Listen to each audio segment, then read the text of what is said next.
So it is Friday, October 16th, 2020, and I wanted to let people know, we're still getting people inquiring about advertising with the African History Network and on the African History Network show. And now that I'm on Monday through Friday, want to let you all know that you can now advertise with the African History Network with the African History Network show on our weekly show. Okay, so email us at customerservice@africanhistorynetwork.com, customerservice@africanhistorynetwork.com. African American business owners who want to advertise your business. You may have an e-commerce store, you may have a brick and mortar store, whatever type of business you're in, whether it's health and beauty products, whether you are an author, whether you sell books, whether you have a home school or you deal with education, you can advertise with the African History Network. So what we do, we create a video commercial for you, and you may have seen in some of the rebroadcasts of our shows, you see the new video commercials. Okay, most of those I created. I do the voiceover, and you can send me a script. We put together that 30-second to 60-second video commercial, and then when we re-air the shows, we air them throughout the week. People see your commercial. This helps promote you. We also upload the video commercial to our Facebook fan page, the African History Network, and then also on our YouTube channel, Michael Imhotep, IMHOTEP. All right, African American business owners, post the name of your business here on the thread of the broadcast also. And email us at customerservice@africanhistorynetwork.com, customerservice@africanhistorynetwork.com, and we'll let you know how you can advertise with the African History Network. We can get you up and running today. So you'll get the video commercial, and then also our broadcasts are in audio podcast format as well. So we're on 9 different audio podcast platforms. We're on Blog Talk Radio, iTunes, iHeartRadio, Stitcher, Castbox, Acast, TuneIn. So when people listen to the audio podcast of these broadcasts, they'll hear your audio commercial as well. Okay, so you may have an upcoming conference or a virtual conference. I know, I usually speak out of state once a month or something like that. All that's been basically canceled, but people are having virtual conferences. You may have a virtual conference that you want to promote. You may have a restaurant, catering business. You may sell African jewelry, African clothing, African garb, etc. T-shirt company. Email us at customerservice@africanhistorynetwork.com. Now, a lot of people oftentimes say, well, when we look at other ethnic groups and races of people, we look at Arabs and Chaldeans and things like this. They have and Asians, they have a history of entrepreneurship. Okay, well, when we study our history, African people, we have a history of entrepreneurship as well. And when we look at the first economies, when we look at the great African civilizations that we love to talk about, whether we talk about ancient Kemet or ancient Egypt, whether we talk about Ta-Nehesi or Nubia or Ta-Seti, if we talk about Ethiopia or Abyssinia, we talk about Great Zimbabwe, things like this. We go into West Africa and we deal with Ghana, Songhai, and Mali. When we deal with these great African nations in these societies, we're going to see that they have some type of economic system. We're going to see they're engaging in commerce, they're engaging in trade. They usually have some type of African marketplace as well, okay? And we see that they're going to have control of land. They are involved in agriculture. They're growing their own food. They're not relying upon Asians and Arabs and Chaldeans to feed them, okay? They may engage in commerce and trade with other ethnic groups, other races of people, but they have control of land. They are engaged in agriculture. They have mineral wealth. There's an economy, and there's some type of government system. There's some type of structure as well. When we look at these great African societies, we see this. So in all actuality, we know that African people are the first farmers. We're the first entrepreneurs as well. That's in our history. But even in this country, we have a deep, rich history of of entrepreneurship. We have the co-ops, the cooperatives. Dr. Jessica Gordon Nimhard is the author of the book Collective Courage. Collective Courage. And Dr. Jessica Gordon Nimhard is the author of the book Collective Courage. And Collective Courage deals with a history of African American cooperative thought and practice. A history of African American cooperative thought and practice. And I interviewed the sister back in about 2014, I think it was. Maybe it's about 2016 I interviewed her. And she was speaking here in Detroit. So I interviewed her to help promote the lecture. And her book deals with the deep, rich history of cooperative economics, the co-ops.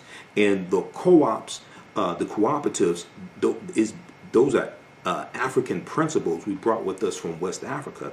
And you're dealing with these cooperatives, like whether it's the Colored Merchants Association, whether it's things like the Colored Farmers National Alliance and cooperative unions.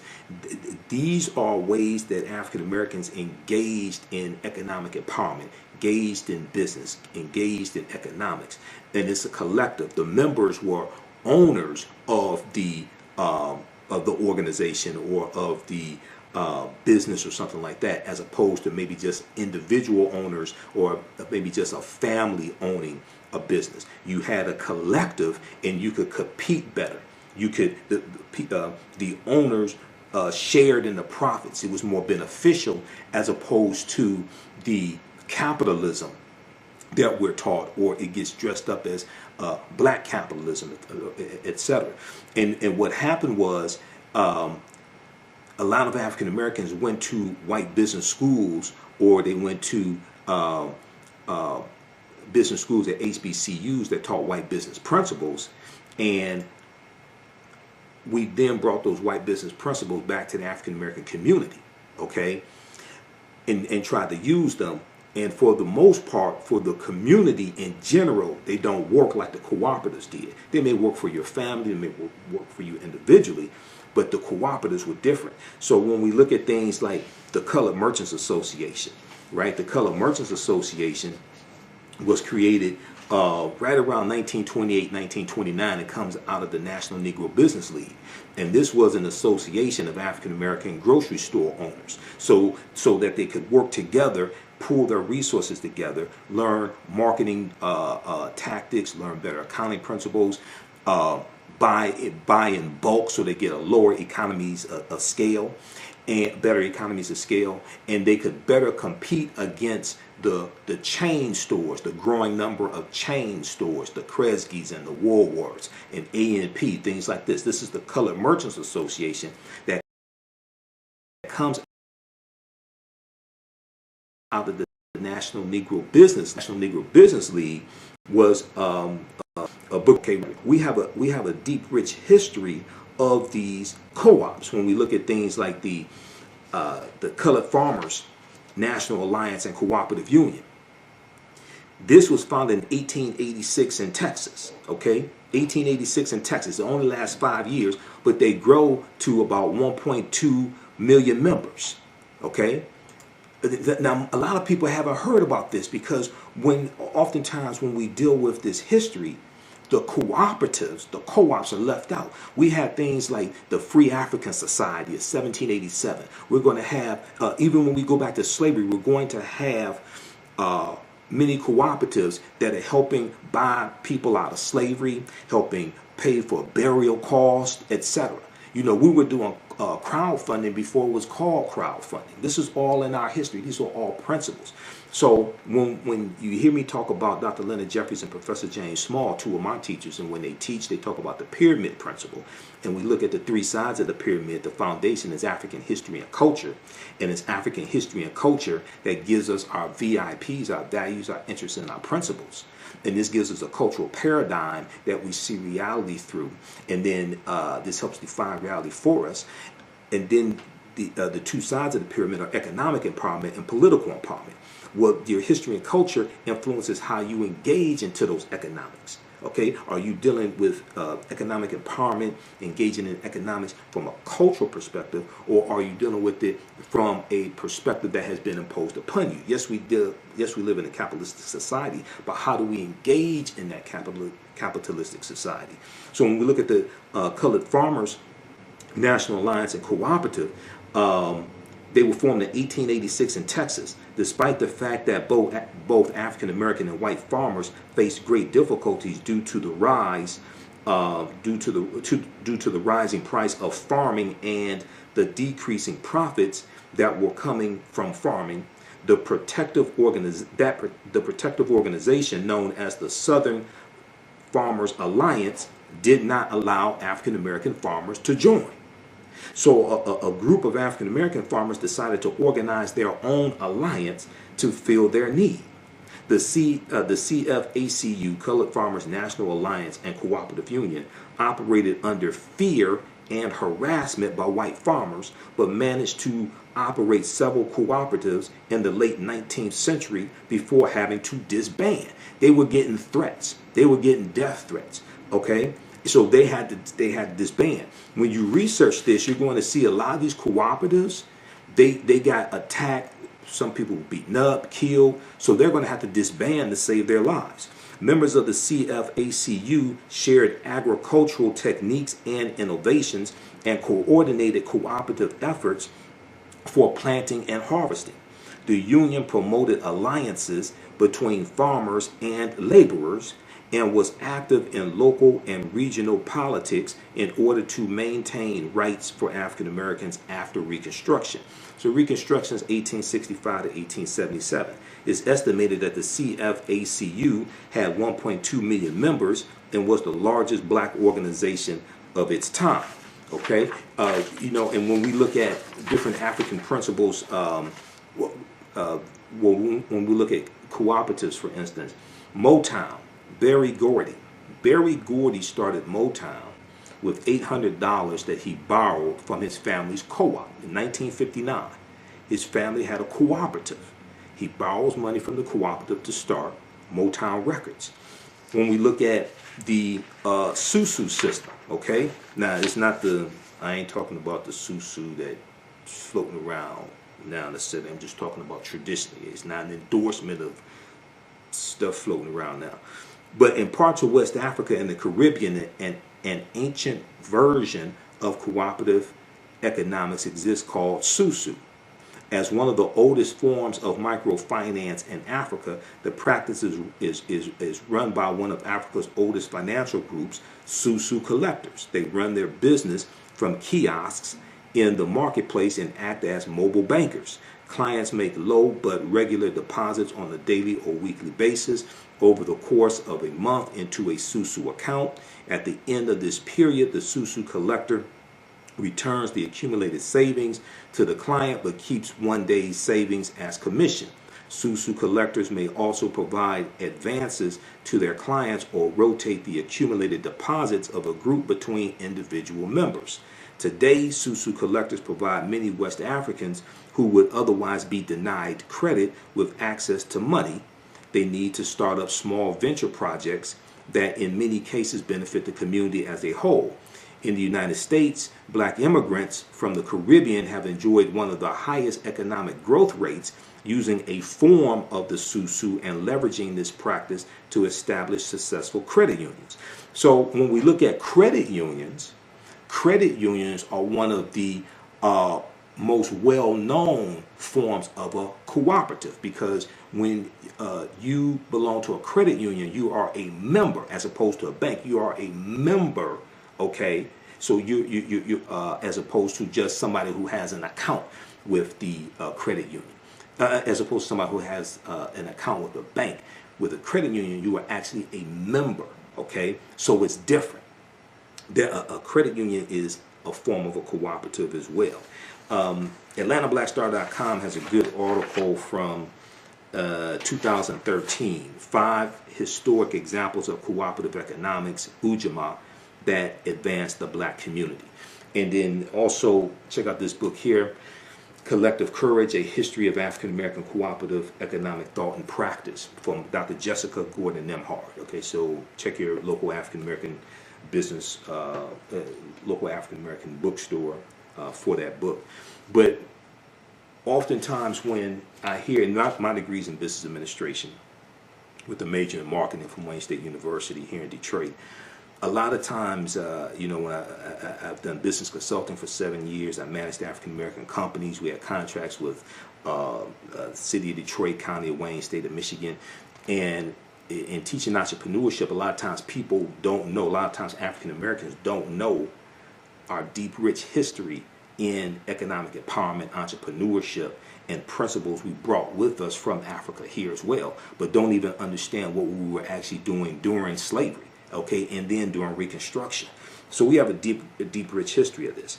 So once again, you can email us at customerservice@africanhistorynetwork.com, customerservice@africanhistorynetwork.com, African American business owners. You can advertise with the African History Network on the African History Network show. We're on Monday through Fridays now, and then what we do, we take your 30-second to 60-second video commercial, and I'll create a video commercial for you. So when you see some of the rebroadcasts of our shows, you see the video commercials in there. Black History Mobile Museum 101 is one of them. A lot of those video commercials, I'm the one that puts them together. I do the voiceover. You send me a script, we put that together, and then when we re-air these broadcasts, you see those commercials in there. And then also in the audio podcast format of our broadcast, we'll have your audio commercial in there as well. Okay, so we're on 9 different audio podcast platforms: iHeartRadio, FM Player, TuneIn, iTunes, Blog Talk Radio. So if you are African American book author, if you have a bookstore, whether you have a brick and mortar store or a e-commerce store, if you sell health and beauty products, clothing, African garb, or whether regular clothing, if you sell athletic gear, shoes, okay, you have a fitness website, if you have an upcoming conference or event, virtual conference, etc., we can help you market that at the African History Network. Email us at customerservice@africanhistorynetwork.com, customerservice@africanhistorynetwork.com. Also follow us on our Facebook fan page, The African History Network, The African History Network, and turn on notifications so you know when we go live. Follow us on our YouTube channel, Michael Imhotep, IMHOTEP, on YouTube as well. And check out this information dealing with the cooperatives, but also understanding our history when it comes to entrepreneurship and economic empowerment. That's always been part of of our movements, okay? Whether we talk about Marcus Garvey, even when we talk about the civil rights movement, that is the cooperatives were part of the civil rights movement. It's just not talked about a lot when they retell the story. They oftentimes they just talk about marching and sitting in and different things like this. But there was an economic component to the civil rights movement as well. And actually, if you look at this article from Vice.com, Vice.com, how black co-ops can fight institutional racism. How black co-ops can fight institutional racism. It's an interview with Dr. Jessica Gordon Nemhard, and on page 6 of the article, the question was asked by the interviewer: what role has cooperative economics played in black communities in the U.S.? And she responded, African Americans have engaged in some form of collective economics throughout our entire history in America. Sometimes it was tilling kitchen gardens on Sundays when we weren't working as enslaved people and sharing the produce. Sometimes it was putting in dues to bury loved ones. By the 1700s and 1800s, we had more formalized systems of collective economics that were more enterprise driven, like insurance companies and collective farming. Eventually, we had collective grocery stores, like going back to the Colored Merchants Association in 1928, 1929. Okay, it was a cooperative of African American grocery store owners. Eventually, we had collective grocery stores, credit unions, and healthcare.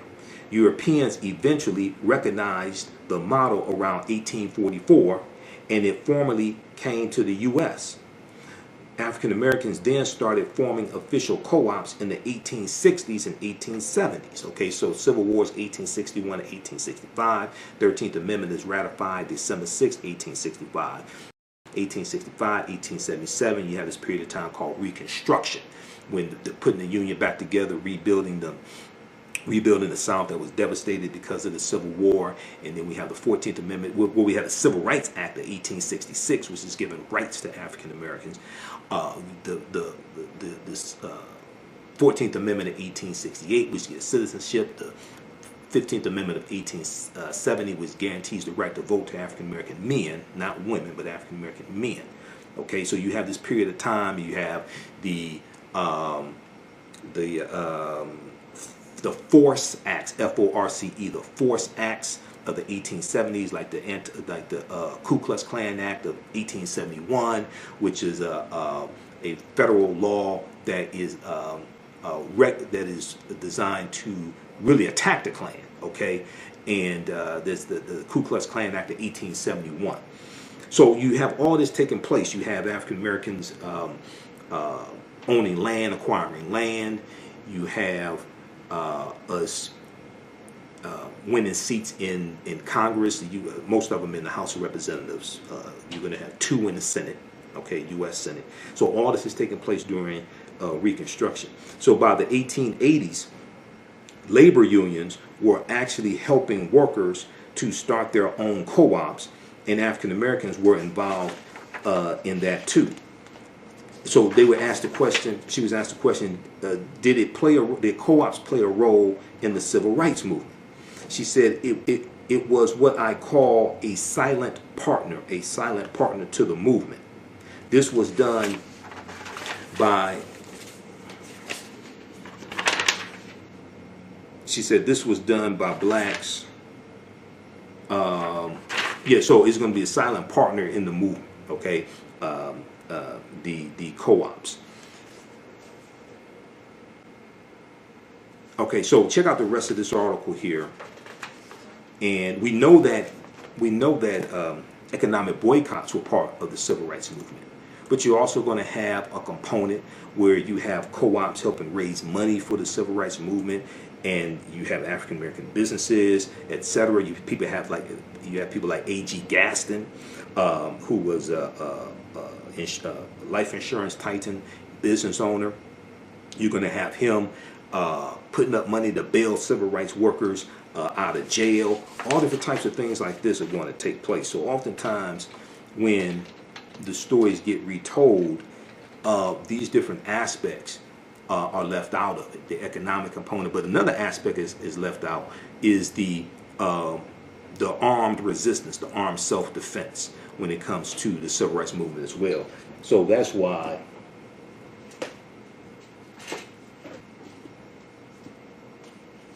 this book here is so important, and also the book by the Deacons for Defense. That's why this book right here by Professor Charles E. Cobb Jr. is so important. This nonviolent stuff that gets you killed, how guns made the civil rights movement possible. Because this talks about how if it had not been for Negroes with guns, there would not have been a civil rights movement. Because it was Negroes with guns, it was African Americans with guns who were protecting the civil rights workers while they're engaging in that nonviolent direct action. Okay? And when I interviewed Dr. Hassan Kwame Jeffries back in about June or July, okay, and he's a nephew of Dr. Leonard Jeffries. He's an associate professor of history at Ohio State University. We talked about John Lewis passing and Bill Clinton's comments about Kwame Ture, Stokely Carmichael at John Lewis' funeral. So we got deep into this history, and we did with the Black Power movement coming out of SNCC in 1966, the Student Nonviolent Coordinating Committee, and Kwame Ture winning the chairmanship of SNCC, John Lewis leaving, others leaving who are not with the Black Power movement. But we dealt with how you had African Americans with guns protecting the civil rights movement. Even before the Deacons for Defense and Justice is founded in 1964. I mean, we go back and look at Dr. King.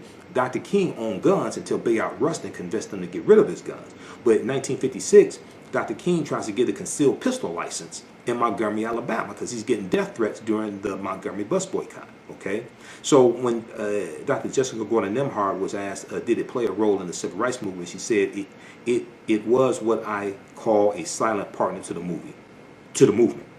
This was done by blacks partly to survive outside of U.S. capitalism, which was so exploitive.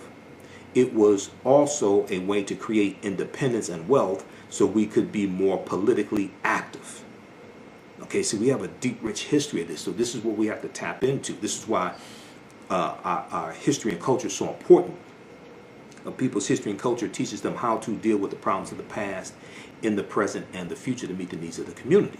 Okay, this is why this is so important. Okay, so once again, email us at customerservice@africanhistorynetwork.com. I didn't mean to go on so long, but I'm a teacher as well. For 25 years, the Black History 101 Mobile Museum has carried on the rich legacy of the Black Museum movement in America by showcasing original artifacts of the Black experience at colleges, universities, K-12 schools, corporations, libraries, conferences, and cultural events, making it the most traversed Black History mobile exhibit in American history.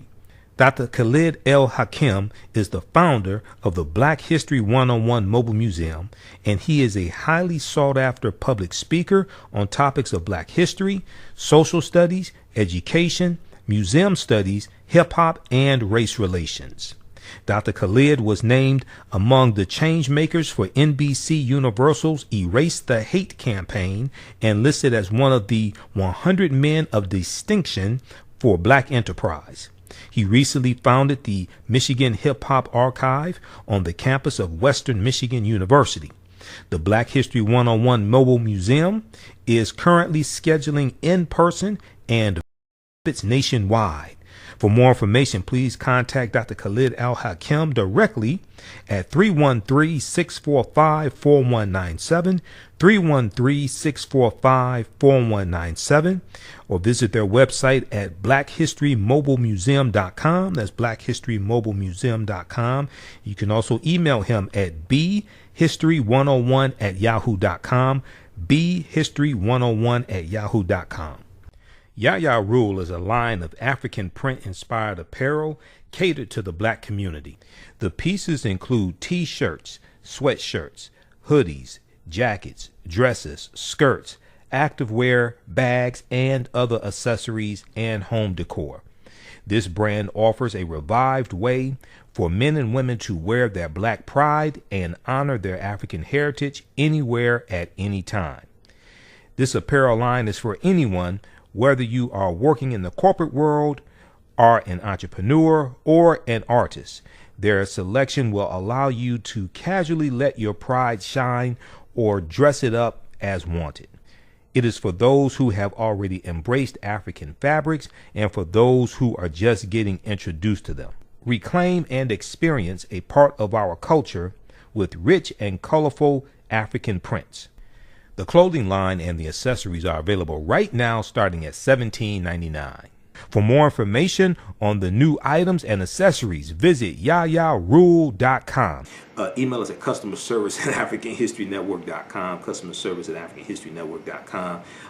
Post the name of your African-American owned business here. We've got shops or Be Glam. Okay, shops or beglam.com. That's Lanisha. We've got, let's see here, what we have here.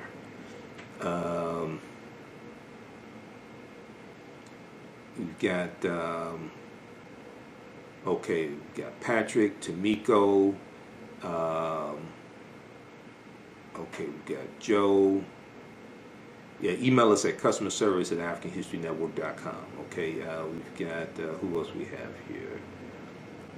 I'm looking at the names of some of your businesses.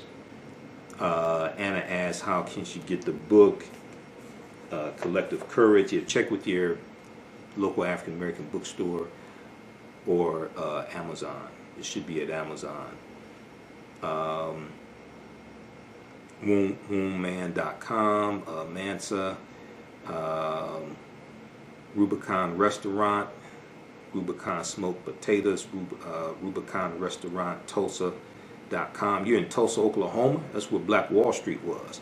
Tulsa was founded by Creek Indians around 1836.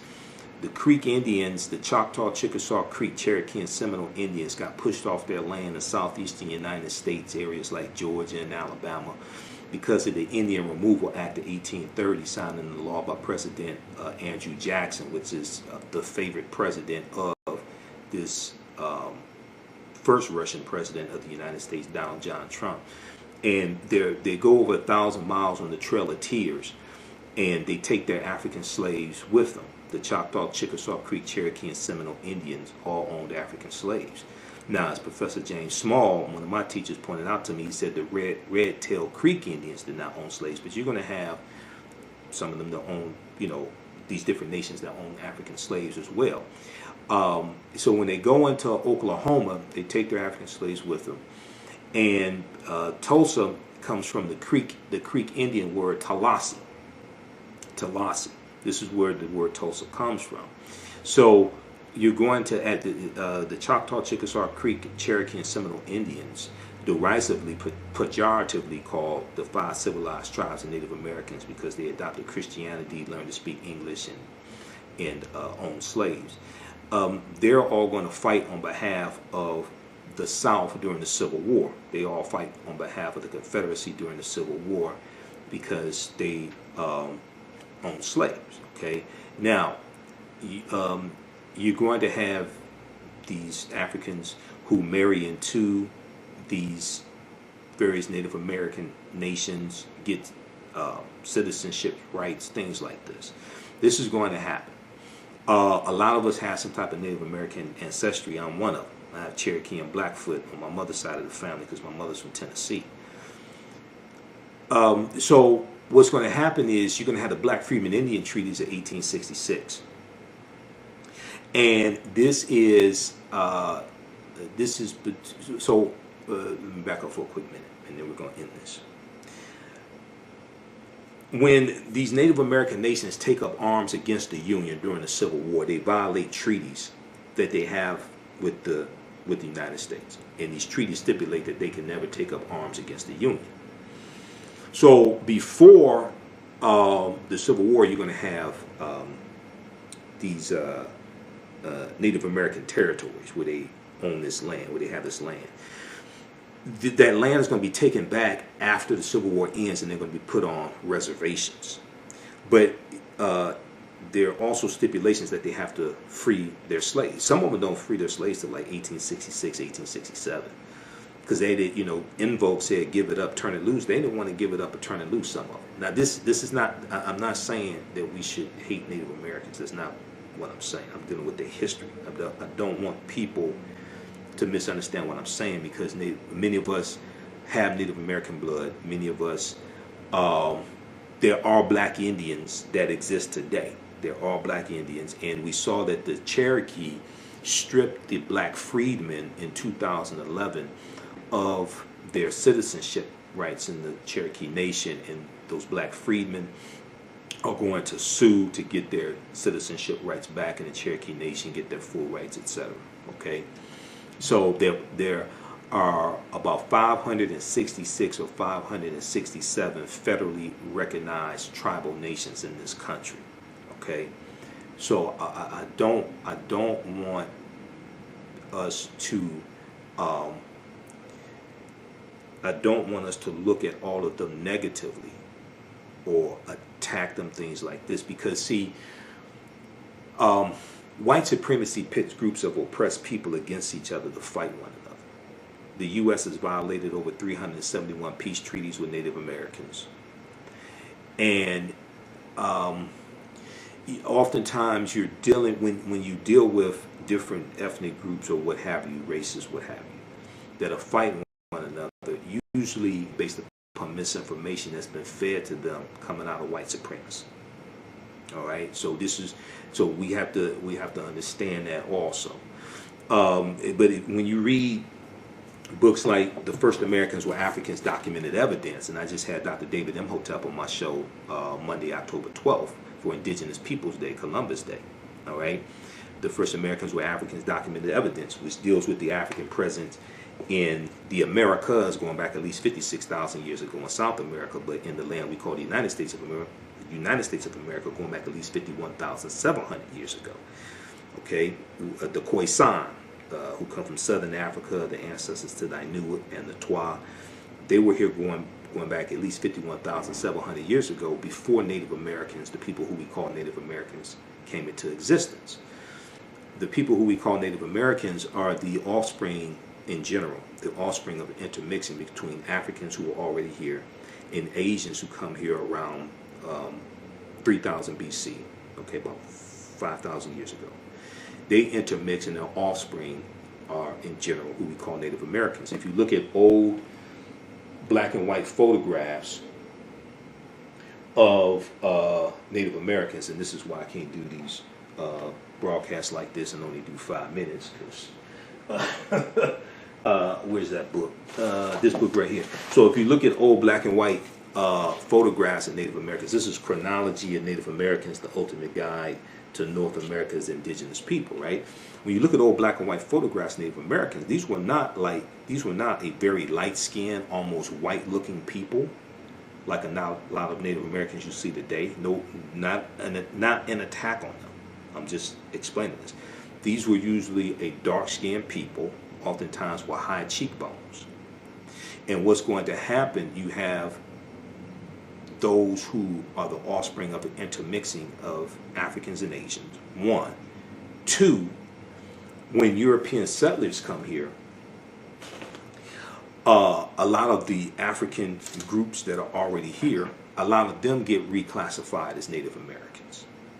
Okay, so you have to really understand this chronology of history. Dr. Jose Pimenta Bay, who's one of the baddest scholars who deals with the history of the Moors, teaches about the history of the Moors. He used to teach classes at Temple University in Philadelphia.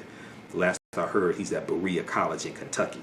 Okay, Berea College, incidentally, is where Dr. Carter G. Woodson, co-founder of the Association for the Study of Negro Life and History, September 9th, 1915, and founder of Negro History Week in 1926. Berea College is where Dr. Carter G. Woodson got his undergraduate degree. All right, it's just a little black history fact, African American history fact.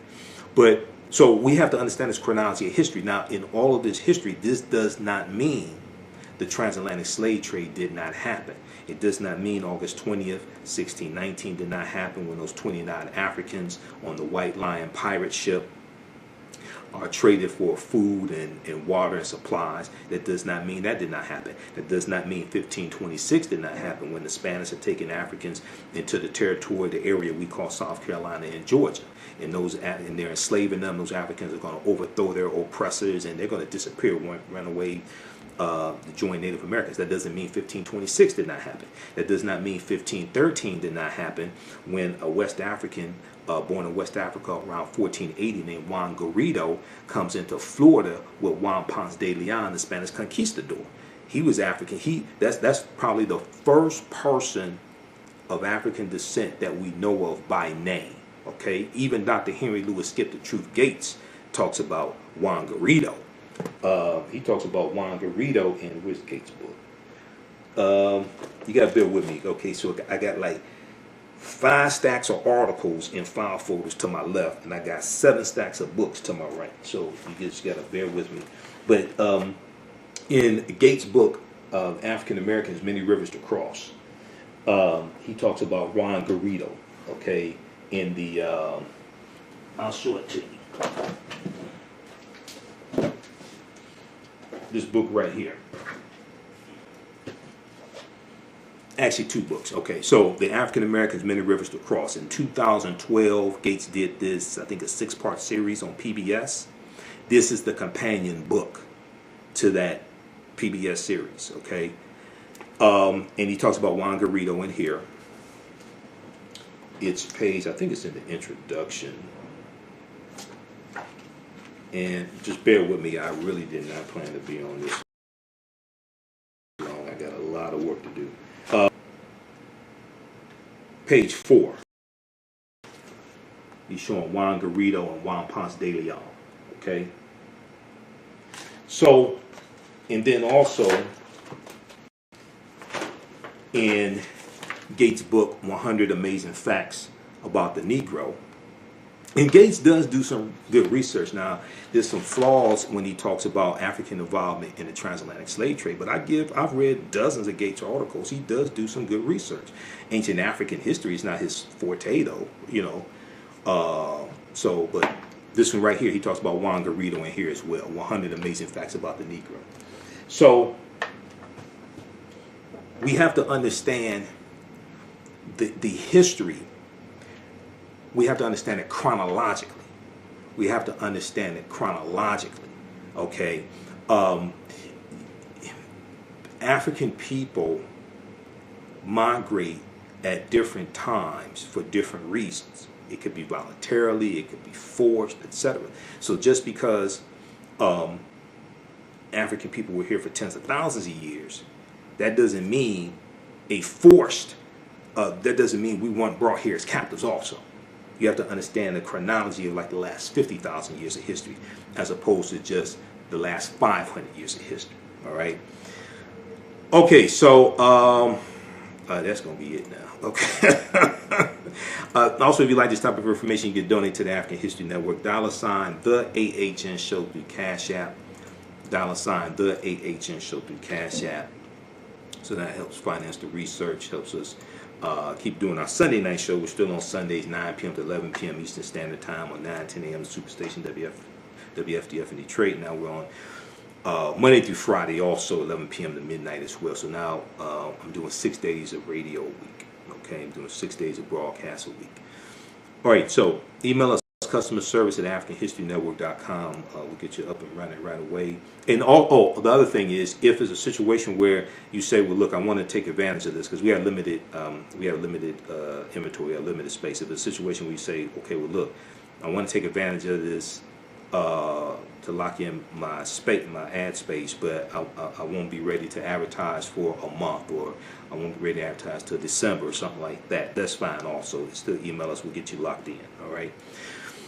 Okay, so remember, at the African History Network, we focus on educating, empowering, and inspiring people of African descent throughout the diaspora and around the world. Because right now it's correct wrong behavior. What you do for yourself, what you do to yourself, and what you allow other people to do to you and get away with is based upon what you think about yourself. What you think about yourself is based upon what you've been taught about yourself. What you've been taught about yourself is based upon everything you read, heard, and seen about yourself. Remember, right now it's correct wrong behavior. It's not over till we win. Wakanda forever. Talk to you next time. Peace. Have you tasted the world famous No Frowny Brownie yet from the Pink Bakery? If not, what are you waiting for? They are vegan, gluten-free, and free of the big 8 allergens. While eating their No Frowny brownies, the fabulous Miss Tabitha Brown said they were very good. Very good. And you know, if she says that, they are. The Pink Bakery is the first black-owned, Big 8 allergen-free baking mix company. Go to thepinkbakery.com, that's thepinkbakery.com, to order their No Frowny Brownie Mix today. Are you ready for a new black economy?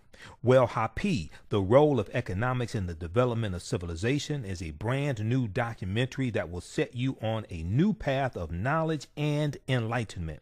The Happy film gives viewers a snapshot of our economic history from the dawn of civilization right up until today. The underlying theme of the film is the interrelationship between the 3 essential components of economics, politics, and culture. Happy brings together the brightest and most prolific minds in the fields of psychology, history, business, and politics, such as Dr. Leonard Jeffries, Professor James Small, Dr. Julian Malveaux, Dr. Zahi Hawass, and Jabari Osazi, and more. Together, they deliver a message of cooperative economics, financial independence, and a pride that we can all be inspired by. The film is on sale now. It's streaming on all digital formats, or for DVD, please visit Happy, H-A-P-I, happyfilm.com. Use offer code HAPPY, AHN, for a 10% discount. Gain knowledge in minutes with Blacklist Ed. Blacklist Ed is an app that provides insightful summaries of books pertaining to the Black experience. As Black people, we know the importance of reading books to discover our incredible contributions to world history, to uplift our self-esteem, and to empower ourselves for our relentless fight for social justice. Unfortunately, with our busy lives, it feels like there is never enough time to read a book. Fortunately, there's a solution. With Blacklist Ed, their app provides key insights from best-selling books about the Black experience, therefore saving you time, increasing your knowledge, and empowering yourself through inspirational and actionable ideas. You can read or listen on the go. Start your free trial today by going to blacklisted.com. That's black without the C, BLAK. Or you can download the Blacklist Ed app from the App Store or Google Play. Blacklist Ed, empower yourself.